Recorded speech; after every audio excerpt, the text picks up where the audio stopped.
اچھا شامی صاحب، اب ہمارے جی ہاں بتائیں. ہمارے وزیر اعظم کی میں بات کرنے لگا، جو برطانیہ میں اس وقت، اور ان کی ملاقاتیں بھی ہو رہی ہیں، انہی ملاقاتوں کا ایک نتیجہ یہ بھی ہے کہ افغان امن عمل کو ایک پیش رفت کا موقع مل گیا ہے، انہوں نے ایکسس دے دی ہے ملا برادر تک. اچھا اس پہ بھی آتے ہیں جی ابھی یعنی ترکی کا جو یوم جمہوریہ ہے نا، جی جی اس کے حوالے سے ایک تقریب تھی، ترک سفیر بھی آئے ہوئے تھے، اس اچھا میں ریسیپشن تھا، اور اس میں ہمارے بڑی ڈپلومیٹس بھی موجود تھے، ریٹائرڈ لوگ بھی موجود تھے، سیاستدان بھی موجود تھے.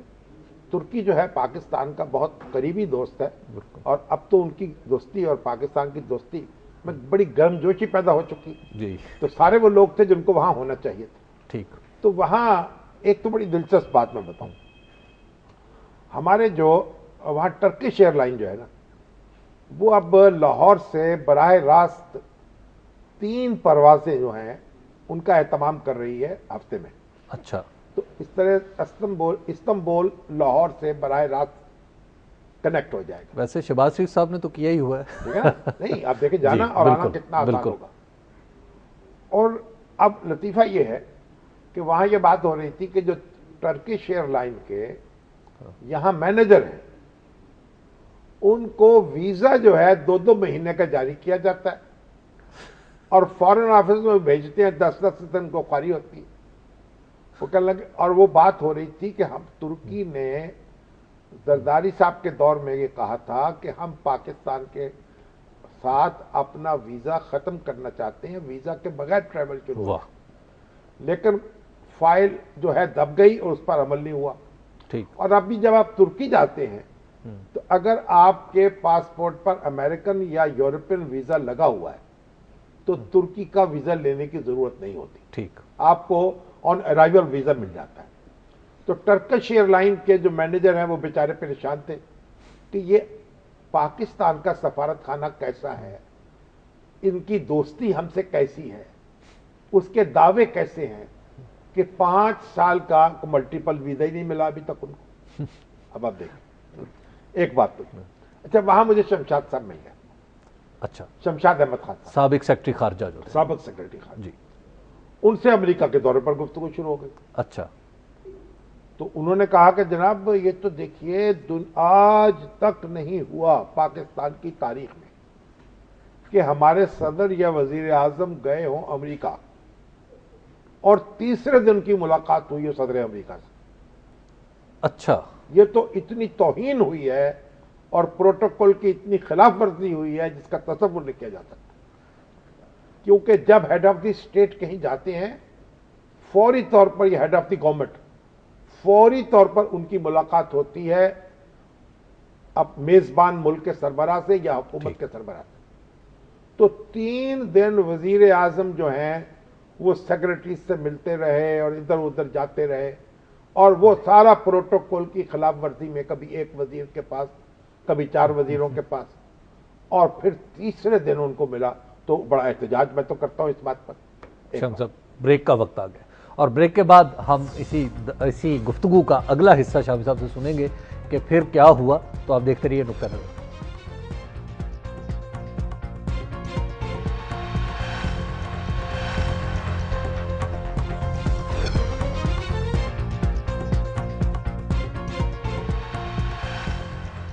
نقطہ نظر میں ایک بار پھر خوش آمدید. بات ہو رہی تھی شامی صاحب اور شمشاد صاحب کی گفتگو کے درمیان کے بارے میں. تو شمشاد صاحب کہہ رہے تھے کہ بڑی توہین ہو گئی. بڑی توہین ہوئی ہے. اور کہہ لیں گے جس نے یہ پروگرام کیسے بنا تھا. میں نے کہا جناب طارق فاطمی صاحب کیریئر ڈپلومیٹ ہیں، اور اس کے بعد آپ دیکھ لیجیے سرتاج عزیز صاحب ہیں، وہ بھی وزیر خارجہ رہے ہیں. بالکل. اب بدقسمتی کی بات یہ کہ وہاں سفیر نہیں تھے، چارجی افیئرس تھے، قائم مقام سفیر. تو بہرحال جو پروگرام ہے آپ نے ایگری کیا ہوگا تو پروگرام بنا ہوگا نا. ٹھیک ہے. پھر انہوں نے کہا کہ دیکھیے یہ اصل میں یہ جو ہمارے سیاستدان ہیں ان کو تو ان نزاکتوں کا پتہ نہیں ہوتا، اور یہ تو فارن آفس کا کام ہے کہ وہ ساری چیزوں کو دیکھے. ٹھیک. اور 98 میں جب کلنٹن سے ملاقات ہو رہی تھی تو شمشاد صاحب سیکرٹری خارجہ تھے اس وقت. تو کہنے لگے جب اوول آفس جو ہے نا اس میں کوئی تقریباً 10 نشستیں ہوتی ہیں. ٹھیک. 4 ایڈز ہوتے ہیں صدر کے، میزبان کے، اور 5 نشستیں مل جاتی ہیں مہمانوں کو. ٹھیک. عام طور پر 10 لوگ ہوتے ہیں وہاں جو میٹنگ ہوتی ہے. تو وہاں منسٹر ساتھ تھے اس وقت 98 میں نواز شریف صاحب کے. تو ہر منسٹر کہہ رہا تھا میں نے بیٹھنا اوول آفس میں جانا ہے, شیروانی پہنی تھی اس نے. تو پھر انہوں نے کہا اچھا ایسا کریں جو امبیسڈر جو ہے اس کو رہنے دیتے ہیں, باقی کو لے جاتے ہیں. واہ. تو کہتے ہیں میں نے کہا کہ نہیں, امبیسڈر تو لازمن جائے گا اور میں وڈرا کر جاتا ہوں. اچھا. بس کسی طریقے سے, لیکن امبیسڈر نے مینج کر کے 5 کرسیاں وہاں اور لگوا دی, یعنی 15 کر دی ہے مجموعی تعداد. ہاں جی, پتہ نہیں کیسے امریکی مان گئے. لیکن اب کہنے لگے اس کا, لیکن میں جو سیکرٹری خارجہ تھا میں آخری کنارے پہ مجھے جگہ ملی. سیکرٹری خارجہ جو ہوتا ہے یا امور خارجہ کا جو انچارج ہوتا ہے وہ عام طور پر وزیر اعظم یا صدر کے ساتھ بیٹھتا ہے یا پیچھے بیٹھتا ہے, بالکل, تاکہ جب بھی کوئی مسئلہ وہ اس کو پوائنٹ جو ہے کیا کہتے ہیں اس کو, لقمہ دینا, لقمہ دینا. ہاں, کیا کہتے ہیں, پرومپٹنگ کرتا رہے. پرومپٹنگ کیا کہیں گے, لقمہ دینا یا اشکل دینا. تو اس کو, اور وہ جو سیکرٹری خارجہ ان کے ہوتے ہیں یا ہمارا سٹاف ہوتا ہے وہ وزیر اعظم کو یا صدر کو وہ برابر وہ پرومپٹنگ کرتا رہتا ہے. کوئی چیز رہ نہ جائے, کوئی چلی نہیں جائے, کوئی نقطہ ادھر کا ہو جائے کوئی. بالکل. اب وہاں ان کو پرومپٹنگ کرنے والا کوئی نہیں. تو انہوں نے کہا جی بعد میں کیا ہوا کہ وہ امریکنز کہنے لگے آپ نے تو سی ٹی پی ٹی پہ سائن کرنے پہ اتفاق کر لیے وزیر اعظم نے. میں نے کہا یہ کیسے ہوا, کیونکہ گفتگو ہوئی, جب تھوڑی سی خاموشی اختیار کر لی گئی تو وہ سمجھا نہیں کر گئے. تو پھر شور مچایا میں نے, اور چیز جو نہیں ہو سکی, اعلان نہیں ہوا اس طریقے سے. تو بہرحال ایک بڑی دلچسپ گفتگو تھی. پھر انہوں نے کہا دیکھیے وہ جو وزیر اعظم ہے وہ کئی پوائنٹس اپنے پاس لے کے بیٹھے ہوئے تھے. پوائنٹس تو لے کے بیٹھنا ٹھیک ہے, لیکن سے معلوم ہوتا تھا کہ نہ تیاری کی گئی نہ کرائی گئی. اچھا, اب بڑی دلچسپ بات میں آپ کو بتاؤں. جنیجو صاحب جو تھے نا, محمد خان جنیجو, جب وزیر اعظم بنے تو خارجہ امور کے بارے میں ان کا علم بھی بڑا واجبی تھا. وہ تو حسن اتفاق سے یا سوء اتفاق سے وزیر اعظم بن گئے. بننے کے بعد اگرچہ کہ انہوں نے ایک بڑے اچھے طریقے سے بہیو کیا, بڑا ایک ڈگنیفائڈ. اب ان کا دورہ آ گیا امریکہ کا, اور معاملہ یہ ہو گیا کہ ان کو تو اب دیکھیں سوال گندم جواب چنا کیا ہوگا. چودھری شجاعت حسین جو تھے وہ وزیر اطلاعات تھے. ٹھیک. تو انہوں نے مجھ سے گفتگو کی, خیر جو نیچر صاحب سے بھی گفتگو ہوئی کہ اس کا کیا کیا جائے, کیسے سوالوں کا سامنا ہوگا, کیا ہوگا. تو میں نے یہ سجیسٹ کیا کہ آپ فارن آفس سے کہیں کہ جو سوال ممکنہ ہو سکتے ہیں اور جو ان کے جوابات ہونے چاہیے وہ سب لکھے جائیں. ٹھیک. ہاں وہ 50 بنے یا 40 بنے یا 60 بنے. تو وہ, اور حسین حقانی صاحب اس وقت تو محض اخبار نویس تھے. اچھا. فار ایسٹرن اکنامک ریویو کے نمائندے تھے. ٹھیک. اور ان کو اس کام میں ساتھ لگائے. تو پھر وہ سوالات تیار ہوئے, پھر ان کے جوابات تیار ہوئے. تو حسین حقانی صاحب جو ہیں ہر روز شام کو بیٹھ کر وہ سوال کرتے تھے جنیجو صاحب سے, وہ ان کا جواب دیتے تھے. اچھا, باقاعدہ تیاری ہوتی تھی. واہ. اور وہ ریکارڈ ہوتا تھا پھر. اچھا. اور وہ اس کی ویڈیو بھی بنتی تھی. پھر وہ دیکھتے تھے, اس کو ویڈیو کو دیکھتے تھے محمد خان جنیجو کہ کیا ان کا ریسپانس کس طرح سے تھا, جیسچرز کیا تھے.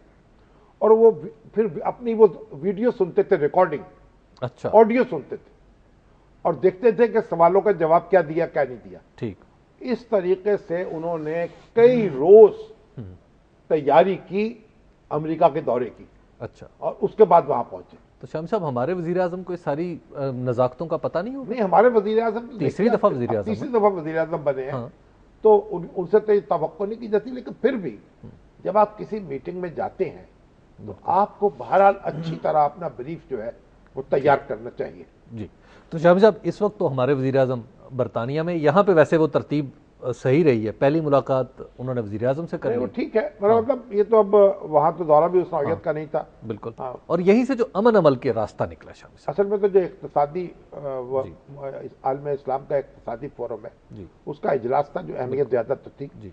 باقی تو دیکھیے جو یہ برطانیہ ہے یہ پہلے بھی ان ملاقاتوں کا اہتمام کرتا رہا ہے. جی. یعنی پاکستان کے جو وزیر اعظم ہیں یا صدر ہیں ان سے یہ چوتھا دور تھا ملاقاتوں کا. تو کرزئی صاحب سے بات ہوئی. خبریں تو اگرچہ یہ آئی تھی کہ کرزئی صاحب بجے سے تھے یا خفا سے تھے, تو کوئی ایسا بریک تھرو نہیں ہوا. یہ خبریں اس طرح کی لوگوں نے تاثر دیا ہے, لیکن بہرحال دیکھیے ایک بڑی مشکل صورتحال ہے. یہ کرزئی صاحب یہ کہتے ہیں کہ طالبان جو ان کے خلاف برسر پیکار ہے، پاکستان کی پشت پناہی ان کو حاصل ہے. ٹھیک. اور یہ بات امریکہ بھی یہ کہتا ہے. ابھی بروس رائڈل کی کتاب میں پڑھ رہا تھا، تازہ آئی ہے، اس میں انہوں نے لکھا کہ امریکہ جو ہے نا وہ پراکسی وار لڑ رہا ہے، پاکستان سے لڑ رہا ہے، پاکستان کی پراکسی وار لڑ رہا ہے پاکستان سے. اچھا. ہاں، یعنی یہ ایک تعصب پایا جاتا تھا افغانستان میں. یہ جو طالبان جو بھی کارروائی کرتے تھے، امریکنز میں زیادہ غالب امکان یہی تھا، زیادہ خیال یہی تھا کہ یہ پاکستان اس کے پیچھے ہے. ٹھیک. تو ایک تو اصل میں جہاں ان کو ناکامی ہوتی تھی یا پریشانی ہوتی تھی اس میں پاکستان کا نام آگے آ جاتا ہے. ٹھیک. دوسرا، وہ بہت سے لوگ ان کے اس پر یقین رکھتے ہیں اب بھی کہ طالبان کے پیچھے پاکستان کا ہاتھ ہوتا ہے. یہ بات حالانکہ اس طرح کہی نہیں جا سکتی. جو طالبان کو جانتے ہیں، ان کے مزاج کو جانتے ہیں، وہ یہ بات اس پہ یقین نہیں کر سکتے کہ وہ پاکستان کی کٹھ پتلی نہیں ہے. لیکن بہرحال تو اب کرزئی صاحب کا بھی یہی خیال ہے. اور جب بھی وہاں کابل میں کوئی جھگڑا ہوتا ہے، کوئی مسئلہ ہوتا ہے، تو وہ فوراً انگلی پاکستان کی طرف اٹھا دیتے ہیں. بالکل. اور ان کا کہنا یہ ہے کہ اگر پاکستان اور افغانستان کی حکومتیں مل جائیں تو پھر طالبان کی ریزسٹنس جو ہے وہ بھی اس طرح نہیں رہے گی جس طرح اب ہے. ٹھیک. اور وہ پھر وہ سسٹم کے ساتھ مصالحت کرنے پر تیار ہو جائیں گے. جبکہ پاکستان یہ کہتا ہے کہ طالبان جو ہیں ہم ان کے بارے میں کوئی اچھے خیالات رکھ سکتے ہیں، کوئی نرم گوشہ رکھ سکتے ہیں، لیکن وہ ہمارے ہاتھ میں نہیں ہے. ٹھیک. ہم ان سے اٹھک بیٹھک نہیں کرا سکتے. مثلا میز پر لا سکتے ہیں، مگر ان کو میز پر لا کر آپ کی مرضی کے مطابق چلنے کا فیصلہ نہیں ان سے کروا سکتے. ٹھیک. تو پاکستان کے اور افغانستان کے یہ پرسیپشن میں فرق ہے، جو کبھی دور ہوتا ہے اور کبھی وہ پیدا ہو جاتا ہے اور وہ کم ہو جاتا ہے. کبھی کرزئی صاحب پاکستان سے خوش ہوتے ہیں، کبھی ناراض ہو جاتے ہیں.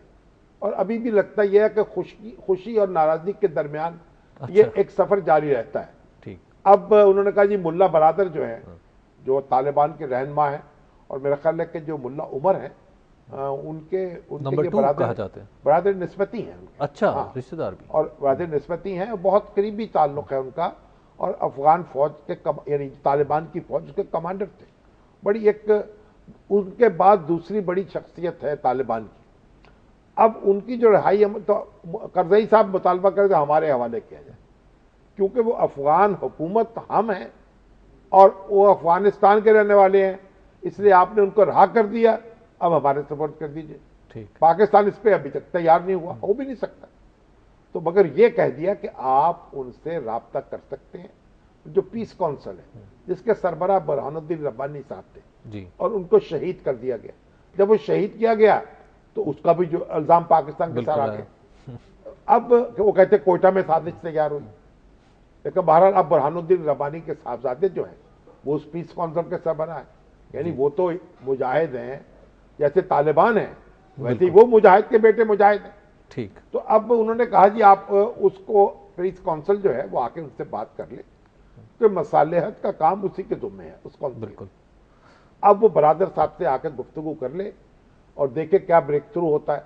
لیکن ایک بات میں آپ سے ضرور عرض کروں گا کہ طالبان اور کرزئی حکومت یا اسٹیبلشمنٹ وہاں کی، کرزئی صاحب ہیں یا نہیں ہے لیکن اسٹیبلشمنٹ تو رہے گی نا، جب تک وہ ایک دوسرے کو زندہ رہنے کا حق نہیں دیں گے بات نہیں بنے گی.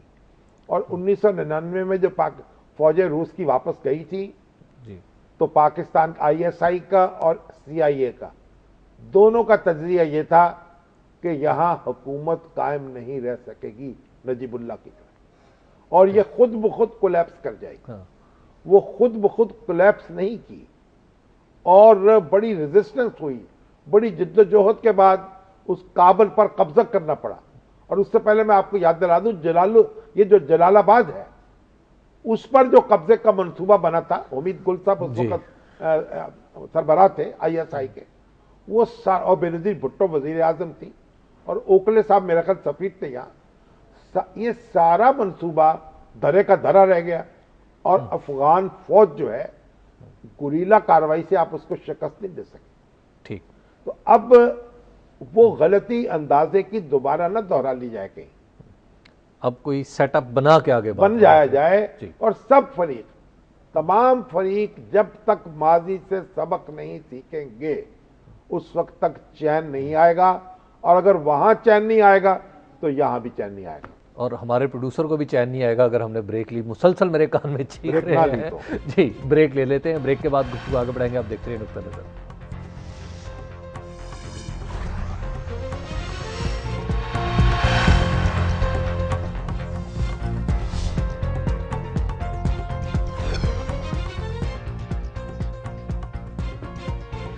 نقطہ نظر میں ایک بار پھر خوش آمدید۔ شامی صاحب، ہماری جو ایک ڈرون زدہ فیملی ہے شمالی وزیرستان سے اس وقت پہنچی ہوئی ہے کانگریس میں، اور کانگریس میں جو انہوں نے کل بیان دیا ہے، کانگریس بھی افسردہ ہو گئی۔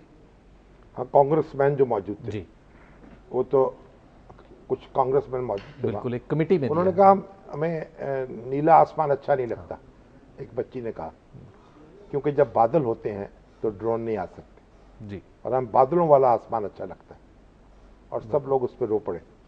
دیکھیے جو ڈرون اٹیک ہے نا، یہ بش صاحب کے زمانے میں شروع ہوئے تھے، اور اب تو یہ بات آ گئی کہ پرویز مشرف صاحب نے ان کو اجازت دی تھی، جی یہ ایگری کیا تھا، بالکل، اس طرح نہیں کیا تھا جس طرح ہوئے، یعنی وہ باقاعدہ سلام۔ پہلے تو جب ڈرون اٹیک ہوا، جس پہلا واقعہ، اور ایک اس وقت تو یہ کہا گیا کہ یہ ہم نے کیا ہے، ہاں، پاکستانی فوج کی کارروائی ہے۔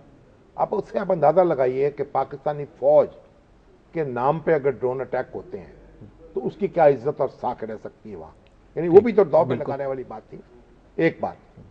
اور دوسری بات یہ ہے کہ یہ اتنا سنگین جرم تھا کہ پرویز مشرف نے سوچا کہ اگر میں اس کو اون کر لوں گا، سمجھا جائے گا میں نے اس کی اجازت دی، تو میرے خلاف بغاوت ہو جائے گی، کیونکہ میں نے پاکستان کی سلامتی کا سودا کر دیا، ٹھیک، پاکستان کی حدود کو وائلیٹ کرتے ہوئے پاکستان کے لوگوں کو قتل کرنے کا لائسنس دے دیا سی آئی اے۔ ٹھیک، تو انہوں نے اپنی ایک پناہ لے لی، اور اس کے بعد آہستہ آہستہ انہوں نے اپنے پر پھیلائے۔ آپ یہ دیکھیے، جب یہ امریکہ کے ساتھ تعاون شروع ہوا ہے تو لیفٹیننٹ جنرل شاہد عزیز جو چیف آف جنرل سٹاف تھے، انہوں نے لکھا ہے صاف، انہوں نے کہا یہ جب یہ کہی گئی بات کہ ہم امریکہ کے ساتھ کوئی جنگی تعاون نہیں کریں گے، جی اور امریکہ جو ہے وہ ٹھیک ہے ہماری فضائیں استعمال کر لے گا، وہاں کاروائی کر لے گا، اور بلکہ خیال تھا کہ محدود کاروائی ہوگی، اور لیکن پاکستان اس میں شریک نہیں ہوگا۔ ٹھیک، اور جو اڈا دیا پہلے پاکستان کے جیکب آباد کا، اس میں یہ تھا کہ یہ کوئی خرابی ہو جائے کسی جہاز میں، یا کوئی پائلٹ بیمار ہو جائے تو سستانے کے لیے، خرابی دور کرنے کے لیے دیا، اور یہ اکیلے فیصلہ کرتے گئے پرویز مشرف۔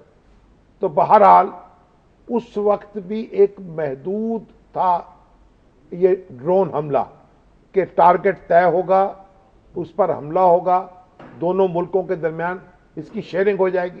اور بش صاحب جو ہیں ان کے پورے دور حکومت میں 45 ڈرون حملے ہوئے، ٹھیک، اور جب سے پھر بارک اوباما آئے، اور اس کے بعد ہماری جو پیپلز پارٹی کی حکومت آئی، اور پھر ہماری جو موجودہ قیادت، آپ اس کو فوجی قیادت کو کیا کہیں اور سیاسی قیادت کو کیا کہیں، تو اس کے بعد یہ کھلی چھٹی لے لی سی آئی اے نے، یعنی یہ چھٹی لی ہے، اور اوباما صاحب نے ایک ہی سال میں 117 حملے کیے۔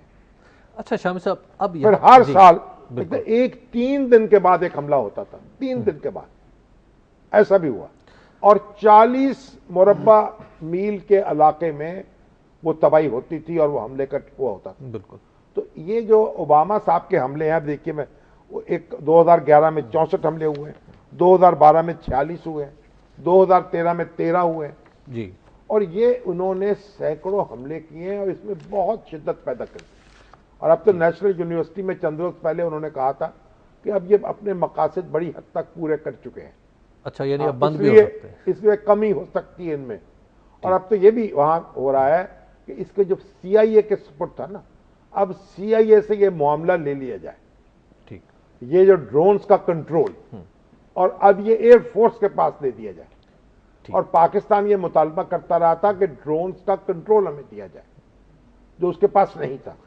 لیکن شامی صاحب آج جو ہے ایک امریکی کانگریس مین نے ایک آپ بڑی تو دلچسپ دیکھیے بات فلم کی، جی وہ جمائمہ خان نے، جی بالکل، امریکنز ان کے ساتھ مل کے ایک فلم بنائی ہے جو ہمیں توفیق نہیں اس طرح کی فلم بنانے کی، اگرچہ اس کی ایک محدود کوریج ہے اور وہ سارے حملوں کو کور نہیں کرتی، لیکن آپ اس فلم کو دیکھیں تو آپ کی آنکھیں جو ہیں پانی کو روک نہیں سکتی۔ اچھا شامی صاحب، جب ایلن گریسمن کہتے ہیں، ایوان نمائندگان کی خارجہ امور کی کمیٹی کے رکن ہیں، وہ کہتے ہیں کہ جی پاکستان جب چاہے ان حملوں کو روک لے کیونکہ اس کے پاس فضائیہ بھی ہے اور فضائیہ کنٹرول کر سکتی ہے اور فیسیلیٹیٹ نہ کرے۔ ہاں تو پاکستان اب یہ جواب دینا چاہیے پاکستان کو اس کا، کیونکہ نواز شریف صاحب تو نواز شریف صاحب کی حکومت ہے نا، ان کا تو بڑا کلیئر موقف ہے، اور ابھی تو جو ہمارے مقامی شدت پسند ہیں وہ بھی یہ کہہ رہے ہیں کہ ڈرون بند کر دیں گے تو ہم بھی اپنی کاروائیاں بند کر دیں گے، گویا آدھا مسئلہ تو آپ کا ختم ہو جائے گا ڈرون سے ہی۔ جب مسلح کاروائیاں بند ہوں گی تو آدھا مسئلہ تو ختم ہو گیا۔ ٹھیک، آپ نے، اور ڈرون ہوتا کیا ہے، دیکھیے ایک کا جرم ہے اور نشانہ بن جاتے ہیں 10 آدمی 20 آدمی، ایک مطلوب آدمی تو ایک ہے، 2 ہے، 3 ہے، 4 ہے، اور آپ جب حملہ کر رہے ہیں تو اس میں ہجوم پر حملہ کر دیتے ہیں۔ ایسے بھی حملے ہوئے ہیں کہ بالکل ایک بڑا ہجوم تھا، ایک جرگہ تھا، جرگے کے اب وہ کہتے ہیں ہم جرگہ نہیں کر سکتے، ہم اکٹھے نہیں ہو سکتے، ہم بیٹھ نہیں سکتے، ہم باراتوں سے خوفزدہ ہیں، تو وہاں تو جناب ایک نفسیاتی مریض بن چکے ہیں ان علاقوں کے لوگ۔ یہ اب یہ ڈرون حملے جو ہیں یہ بند ہوں گے تو پھر ہم ایک نئے دور میں داخل ہوں گے۔ اور شمالی وزیرستان اسی طرح انفیکٹڈ رہے گا، یعنی وہاں پہ دہشت گردی کی کارروائیاں اور بھائی ہوتی رہیں گی۔ کون سی دہشت گردی کا، شمالی وزیرستان میں حملے تھوڑے ہوئے ہیں، اب کون سی دہشت گردی کی کارروائیاں جو ہو رہی ہیں وہاں سے؟ یہ اصل میں ایک پیچیدہ صورتحال ہے، لیکن ہمیں یہ واضح موقف اختیار کر لینا چاہیے، جو ہوگا ہم کسی اپنے شخص کو مرنے نہیں دیں گے کسی غیر ملکی کے ہاتھ سے، جو ہو جائے ہماری ریاست کی ذمہ داری ہے، وگرنہ ہمارے وزیر اعظم کو چاہیے اور ہمارے چیف آف آرمی اسٹاف کو چاہیے یہ گھر چلے جائے پینشن لے لے۔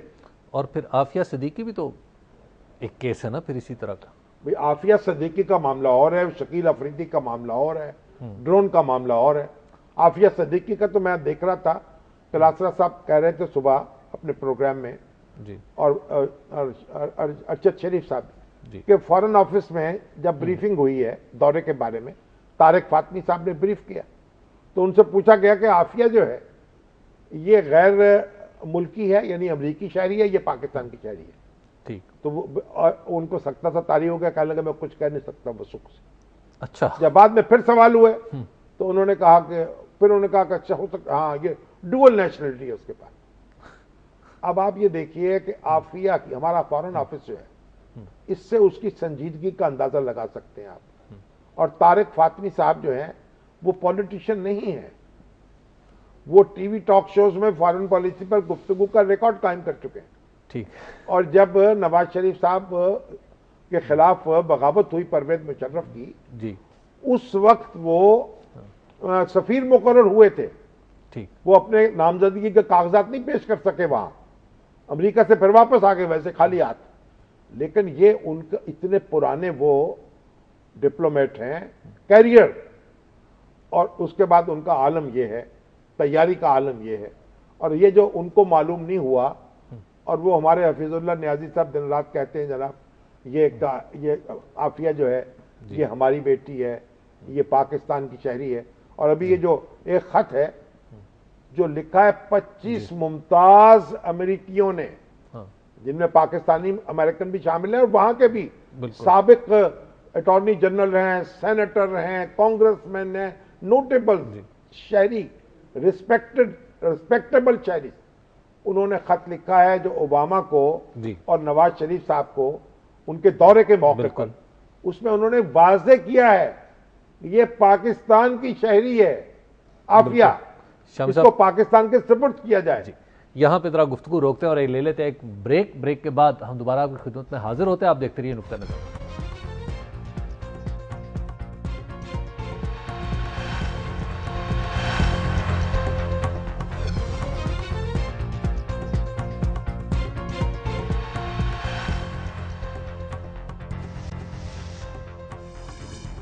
نقطہ نظر میں ایک بار پھر خوش آمدید. ابھی شامی صاحب جس خط کا ذکر کر رہے تھے کہ 25 نامور امریکنز نے صدر اوباما اور وزیر اعظم نواز شریف کو جو خط لکھا ہے. آپ یہ دیکھیے کہ اس میں سابق اٹارنی جنرل رمزے کلارک بھی ہیں.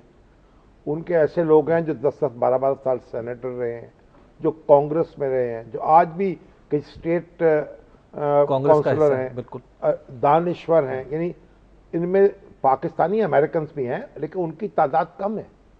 جو امریکن یعنی وہ ہے کیا کہنا چاہیے نجیب الطرفین امریکن جو ہیں, ان کی تعداد کتنی ہے اور وہ کیا کہہ رہے ہیں. یہ بات ہمارے دانشوروں کو سمجھ میں نہیں آ رہی, جو وہ ان کو سمجھ میں آ گئی ہے. اور اگر بات یہ ہے کہ ہمارا فارن آفس جو ہے, اگر کسی کو شبہ ہے کہ یہ عافیہ صدیقی ہماری نیشنل نہیں ہے تو وہ ڈاکومنٹس پیش کر دیں. بالکل, یہ شکوک و شبہات میں کو پیدا ہو رہے ہیں خام خواہ. تو شامی صاحب ہم نے اس خط کو, انگریزی میں خط تھا, اس کو اردو میں ٹرانسلیٹ کیا ہے اور اپنے ناظرین کی ویب سائٹ پر بھی ڈال دیں تاکہ لوگ اسے خود دیکھ سکیں. خط پہ دستخط کرنے والے کون لوگ ہیں. بالکل, آپ دیکھیے جی, دیکھیے اور سنیے وہ خط کیا ہے.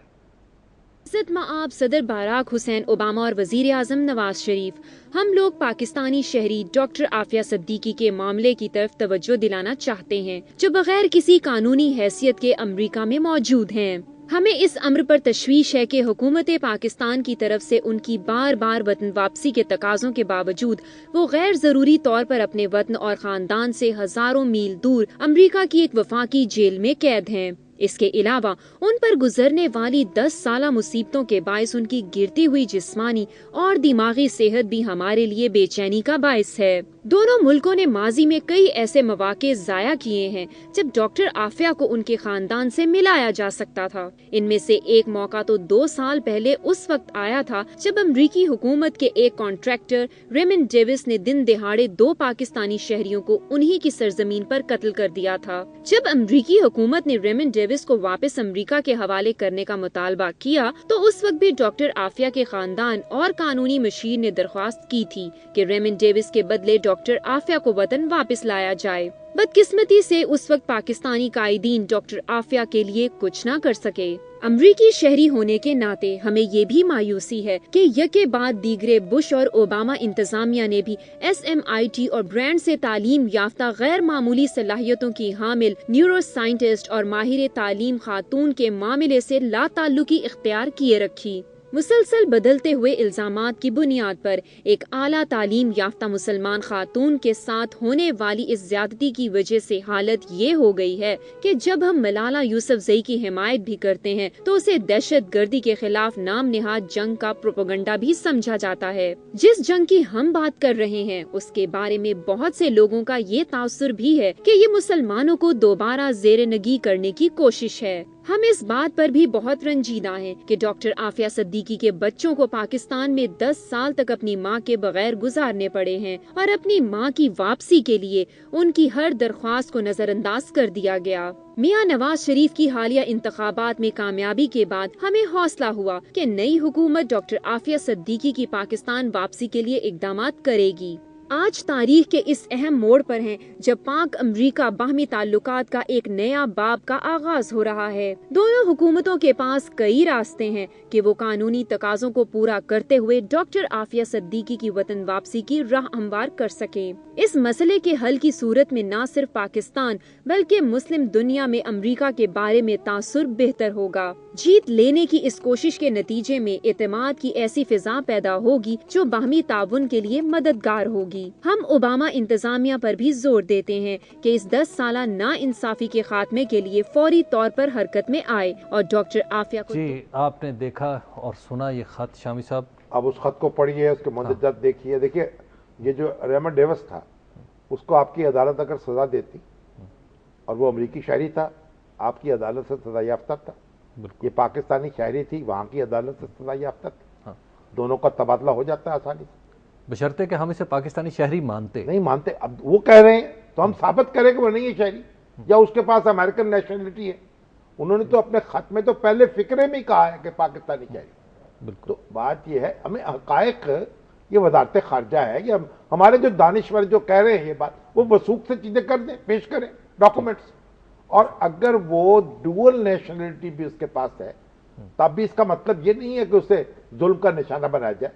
تب بھی اس کی سنوائی ہونی چاہیے، لیکن پھر معاملے کی نوعیت بدل جاتی ہے۔ ٹھیک، اگر وہ صرف پاکستانی شہری، اب دیکھیے آپ، یہ امریکہ کے دانشور ہیں، امریکہ کے سینئر سٹیزنز ہیں جو یہ بات کہہ رہے ہیں، اور یہاں بات سمجھ میں نہیں آ رہی۔ شامی صاحب اگلی خبر کی طرف چلتے ہیں، اور اگلی خبر بھی اسی طرح کی ایک تضاد بیانی ہے، اور وہ ہے ہمارے وزیر داخلہ پہ۔ یعنی سینٹ میں جی، ایک ہی سوال کیا ہے دو سینیٹرز اور جواب آئے ہیں دو الگ الگ۔ ویسے شامی صاحب اس کی تو داد دینی چاہیے، تفصیل چودھری نثار صاحب کو تو بڑے ذمہ دار آدمی سمجھا تفصیل جاتا ہے۔ بتایا شامی صاحب چودھری نثار جو سیکرٹری صاحب نے نیچے سے ڈپٹی سیکرٹری نے بنایا، سینیٹر زاہد پیش کر خان دیا جو ANP والے تھے، انہوں نے سوال کیا کہ آپ یہ بتائیں کہ آپ کی حکومت نے جب سے سنبھالا ہے اقتدار تو اس وقت سے اب تک صوبہ وائز دہشت گردی کے کتنے واقعات ہوئے ہیں، ان میں کتنے لوگ شہید ہوئے ہیں، عام آدمی کتنے تھے، اور لا انفورسمنٹ ایجنسیز کے کتنے تھے۔ اب شامی صاحب اس کا جو جواب آیا وہ بڑا دلچسپ ہے۔ وہ کہتے ہیں کہ جناب مجموعی واقعات تھے 413، اور یہ زاہد خان کو بتایا 167 ایسے لوگ تھے جن کا سیکیورٹی ایجنسی سے تعلق تھا، وہ شہید ہوئے، اور 191 لوگ تھے جو عام تھے، اور 358 ہے یہ ٹوٹل۔ ٹھیک، اچھا، اب انہوں نے شامی صاحب اس پہ اعتراض کیا کہ جتنے آپ بتا رہے ہیں کہ KPK میں آپ بتا رہے ہیں 136 لوگ، 136 واقعات ہیں، اور جو لوگ ہیں 120 ہیں، تو یہ تو 2 واقعات میں ہی ایسے ہو گیا تھا۔ ٹھیک، تو انہوں نے اعتراض کیا، پھر جس پہ واک آؤٹ ہوا، اور شامی صاحب یہی سوال سینٹر طلع نے بھی پوچھا، اس کے جواب وہ بڑا یہ بھی داد دینی چاہیے نا سیکریٹریٹ کو، سینٹ کے اور وزارت داخلہ کے حکام کو، کہ ایک ہی سوال ہے، اس کو وہ سمجھ نہیں پائے کہ اس کو اکٹھا کر دیں۔ اب جواب دوسرا دیا، اس میں دیا ہے 636، پہلے 437 ہیں، اب 636 واقعات ہو گئے ماشاءاللہ۔ اس کے بعد جو مجموعی طور پہ ہمارے جو ہلاک شدگان ہیں، اللہ تعالیٰ معاف کرے، وہ ہیں ٹوٹل شامی صاحب 281 وہ لوگ ہیں جن کا جو لا انفورسمنٹ ایجنسیز کے لوگ ہیں، اور 498 عام سویلین لوگ ہیں جو شہید ہوئے ہیں۔ گویا اس وقت یعنی تقریباً یہ 700 کچھ لوگ بنتے ہیں۔ تو یہ اب یعنی وہ کیا کہتے ہیں نا کہ کس کا یقین کیجئے، کس کا یقین نہ کیجئے، لائے ہیں بزم ناز سے لوگ خبر الگ الگ۔ یہی رویے ہیں جو کریڈیبلٹی حکومتوں کی نہیں رہی جی، اور انفارچونیٹلی ایک زمانے میں ایسا ہوتا تھا کہ کسی وزیر کی زبان سے کوئی فکرہ نکلتا تھا، اور خاص طور پر جو قومی اسمبلی میں سٹیٹمنٹ ہوتی تھی اس میں تو شک کرنے کی کوئی گنجائش ہی نہیں ہوتی تھی۔ اچھا، ہاں جی، وہ تو ایک لوہے پر پتھر کی لکیر سمجھی جاتی تھی، اور اب یہ ہے کہ یقین کرنے کی کوئی وجہ نہیں ہوتی، اس قدر تضاد بیانی ہوتی ہے، اس قدر جھوٹ بولا جاتا ہے۔ تو یہ ہمارے چودھری نثار علی خان صاحب تو بڑے پڑھے لکھے اور بڑے یعنی دھڑلے کے وزیر ہیں، اور ان کے ہاں نیچے یہ کیا ہو رہا ہے، اور ان رحمان ملکی کیوں ان کے ہاں ہو گئی اس طرح۔ لیکن شامی صاحب اس کا اب کوئی آنسریبل مسئلہ تو یہ ہے نا کہ یا اس کا کوئی جی اب دیکھ بتانا پڑے گا ان کو ایسا کیوں ہوا۔ اچھا شامی صاحب، آج ہمارے پاس اگرچہ وقت بہت کم ہے سوالات کے لیے، 1-2 منٹ رہ گئے، تو صرف ایک چیز، ایک تو شامی صاحب آپ سے جو لوگوں نے سوال کیا ہے وہ اس میں سب سے زیادہ پوچھا جانے والا سوال ہے ایک، وہ کہتے ہیں شامی صاحب آپ یہ بتائیں کہ ڈرون حملے بند ہوں گے یا نہیں ہوں گے؟ بھئی بند ہونے چاہیے، اگر ہم تہیہ کر لیں تو بند ہوں گے۔ کیسے نہیں بند ہوں گے؟ اچھا، ہم یعنی تہیہ کرنا مشکل ہے، کیوں طے کر لیں، نہیں ہونے دیں گے، ٹھیک، تاکہ دیکھیے ہمارے ہاں جو کچھ تو خون ہو رہا ہے اس کے نام پر، ڈرون حملوں کے نام پر، اور ہمارے جو بچے مر رہے ہیں، اور وہاں بھی ہمارے بچے ہیں جو وہاں مر رہے ہیں قبائلی علاقوں میں، اور اس کے نتیجے میں وہاں کے جنونی اور پاگل جو ہیں وہ جو حرکتیں کرتے ہیں وہ بھی آپ اس کا نتیجے میں ہم بھگتنا پڑتا ہے۔ اور شامی صاحب جو ایک دوسرا سب سے زیادہ، میں نام آج نہیں لے پا رہا، وقت کم ہے، تو سب سے زیادہ جو دوسرا سوال پوچھا گیا وہ گیا جی 2 میڈیا گروپس آپس میں جھگڑ رہے ہیں، عمران خان بیچ میں آ گئے، تو کیا ایک پولیٹیکل معاملہ بن گیا؟ اچھا، وہ جو جیو اور جنگ کے خلاف مبشر لقمان صاحب کی کمپین ہے ایئر وائی میں، دیکھیے اس میں انہوں نے کچھ متعین الزامات لگائے ہیں۔ اب جیو جنگ کی طرف سے اعلان کیا گیا تھا کہ آج ہم اپنا نقطہ نظر پیش کریں گے، الزامات کا جواب دیں گے اپنی ویب سائٹ پر، تو ابھی تو ان کی ویب سائٹ پر کوئی ایسی چیز نہیں آئی، جب آئے گی تو پھر ان کے جوابات ہمیں سامنے آئیں گے، پھر اندازہ ہو سکے گا کہ الزام میں کتنا وزن ہے اور اس کے جواب میں کتنا وزن ہے۔ ابھی ہم اس پہ کیا کہہ سکتے ہیں؟ لیکن عمران خان بیچارے آ گئے، عمران خان بیچ میں آ گئے ہیں، کیونکہ عمران خان نے یہ کیا کہہ دیا تھا، انہوں نے کہا تھا کہ تحقیقات ہونی چاہیے سب، تو اس پر سنا ان کو لیگل نوٹس دے دیا گیا جی، اور شیریں مزاری میدان میں آ گئی ہیں۔ اصل میں تو عمران خان نہیں آئے، شیریں مزاری آئی ہیں۔ انہوں نے کہا ہم تو واپس نہیں لیتے اپنے الفاظ، تو چلیے جو کرنا ہے کر لو۔ تو اب یہ اصل میں بات یہ ہے کہ یہ سارا معاملہ ہمیں بہت سنجیدگی سے کچھ غور کرنے پر مجبور کر رہا ہے کہ ضابطہ اخلاق کی ضرورت ہے جی، ہم سب کو، ہماری کوریج کو بھی، ہمارے طور طریقوں کو بھی، ہمارے اثر و رسوخ کو بھی، جی، ہماری عزائم کو بھی، ہماری خواہشات کو بھی، سب کو ضابطہ اخلاق کے اس میں پیمانے میں بند کرنا ہوگا، اور لڑائیوں کو بھی اور صفائیوں کو بھی۔ ہمارے آج کے پروگرام کا وقت ختم ہو گیا ہے، ہمیں دیجیے اجازت، کل پھر آپ سے ملاقات ہوگی اللہ نے کے بعد۔